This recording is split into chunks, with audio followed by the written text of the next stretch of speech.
How I Met Bob. 1993, I put a personal ad in the freebie newspaper that there was in Austin, Texas. You can see my ad. You can freeze it and read it for yourself. I'm not going to read it out loud.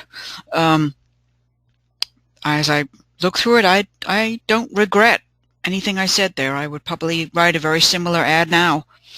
I probably got about 100 replies, which I expected, because every time I ran an ad, I got about 100 replies. About 80 of them were howlingly inappropriate and desperate, and the other 20 were worth reading twice. And I really did grade them. And I wrote notes on the outside, and I didn't make a decision on any of them until I acquired quite a few. I kept them all, and I did put letter grades like this. And, well, one thing was that guys would answer my ad, and then a month later I'd run a different ad and they'd answer it again, and this time it would be a different name, but it would be the same address and the same handwriting and the same letter. Later on I moved on to online personal ads, and even when they were online, guys almost never wrote anything. They wrote 2 lines and thought that was enough. So one thing that blew me away with Bob was that he actually sat down and typed a 2-page letter. I guess I can read this, and maybe thoughts will come to me as I'm reading it out loud. Dear Genius, wow, what a letter. He's replying to my ad, so I don't know why he said what a letter, because it wasn't. It was an ad. But anyway, I read it late last night after an exhausting day building onto a room of my house. I resolved to write first thing in the morning, but your letter kept bouncing around in my head, keeping me awake. So here I sit first thing in the morning, 2 o'clock. Okay, something I liked about Bob from the get-go, if he was enthusiastic about meeting me, he was enthusiastic. I had gotten by then really tired of the guys wanting to play it cool.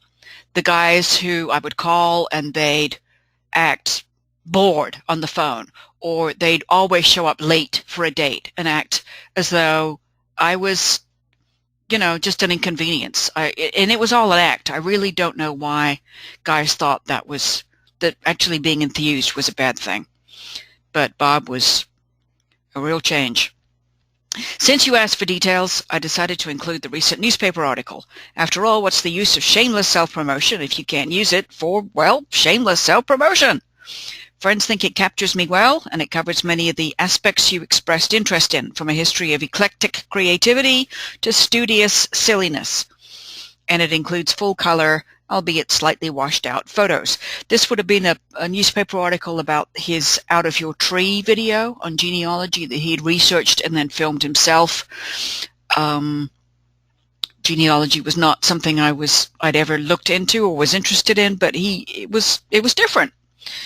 And it was a good article, and I got pictures from the newspaper, so they were probably of him. And God, don't get me started on men who sent me pictures of some other guy.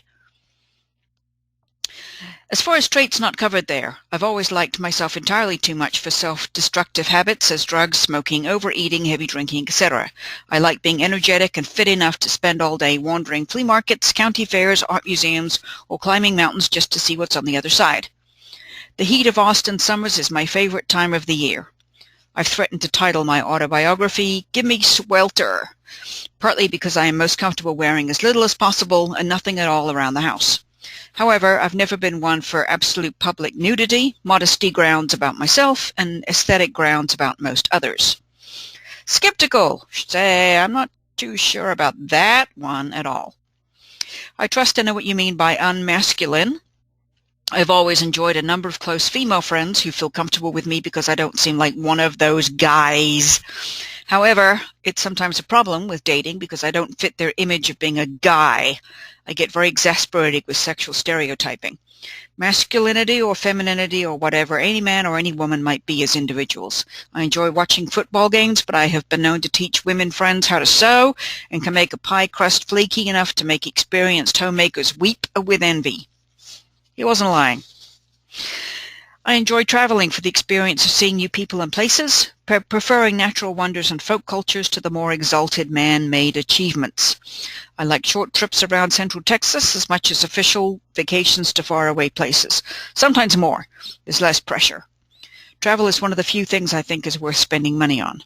I'm also one of the world's most frugal people, preferably debt-free, but not always possible when putting together a project, such as my current one, out of your tree. See article. It does look like this video will get me solvent once more, thank goodness.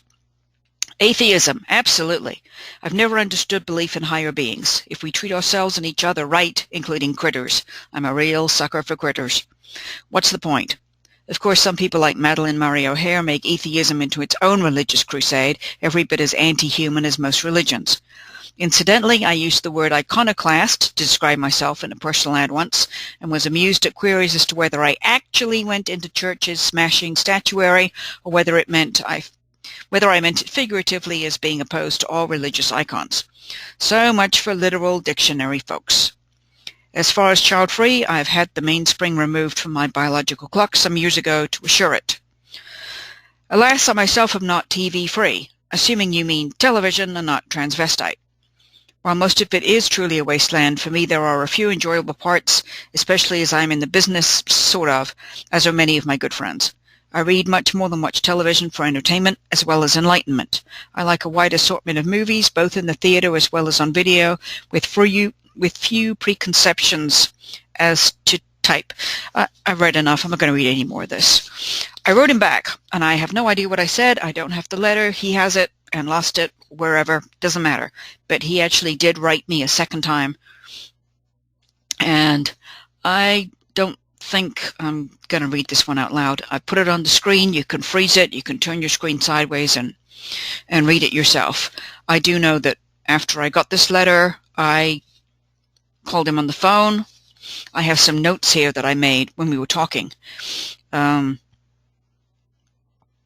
He liked Scrabble, dominoes, cards. He was working on his house a lot. He bought a fixer-upper of a house that needed a lot of work. It was unstable. As he said, as you walked from the front door to the back door, you picked up speed. He liked wind-up toys. He liked collecting strange objects, and he liked snakes. So after the second letter, he wrote me back. I called him right away. This would have been September. I don't remember what happened after that. According to my calendar, I started a massive job, a full-time job, more than full-time job, and it was very hard to make time to see him, but I did, and we went from there.